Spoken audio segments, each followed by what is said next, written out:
Hi mate, good session today. Hope you found it helpful. Just going to run through a couple of points we discussed in the session. As you said at the start of the lesson, you had obviously the shank going off to the right, the pull hook to the left, the top shot and the fat shot. Now for me, they all kind of came under one fault. They were just lots of different symptoms that were caused by the issues that we discussed in the session. First and foremost, I think the distance from your feet to the golf ball was getting too far. That created a lot of space now between your hands and the arms, so your hands and arms from the body, and put tension there in the back of your shoulder blades. That therefore now put you in a position, make it very, very difficult to swing the golf club effectively.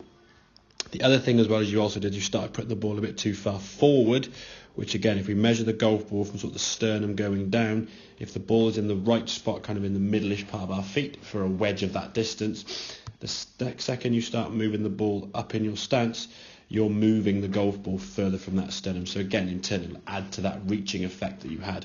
Now, if we look on the left-hand side, the gap there between your hands and your legs is a little bit too far. Certainly a stretch there for that shot. As we went back, take the club away. Now you're trying to throw your arms. As you throw your arms at your head and your body, start moving back up and away. Once you start moving back up and away, now you're trying to reach your arms up. Look where your arms are now relative to your body. A real big gap there between your arms. The right arm bending, not really in a natural position. The left arm trying to stay straight. And just a very sort of awkward position to try and make contact from as a result of that catching top of the golf ball. And you see that ball now scuttling on the ground. Now, if you look at the contact and how much that club is actually twisting, it's pretty much the tops that you were getting were just the same as the shank. You were just catching right on the edge of the shaft or the bottom of the club, not in the hosel and shooting off sort of to the right where a shank would obviously go. So those two shots kind of went hand in hand the same really. So if we can get ourselves in a better setup, all we're trying to feel now is the arms just swinging down underneath the shoulders. Some of the swings you made with just your right arm by themselves. Nice swing of the club with just one arm underneath the shoulders, a much more natural swing. So the club goes back here now. As you come back to the golf, we can see how much more closer your arms now swing under the shoulders. The hands and arms I can just sort of swing underneath your chin, underneath the peak of your cap there.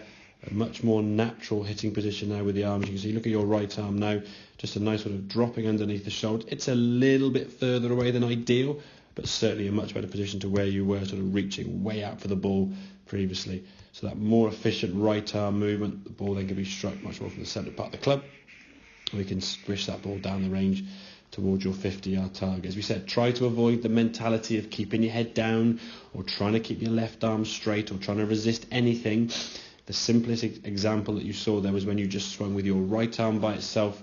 You just imagine sort of throwing the ball underarm or just did things more naturally. You just let your right arm swing underneath the shoulder joint there, underneath all the chin and the peak of your cap, and it was kind of a very efficient move to make. So we can set up better, get the hands and arms under the shoulders there rather than reaching out for the ball, get that ball back just a smidgen.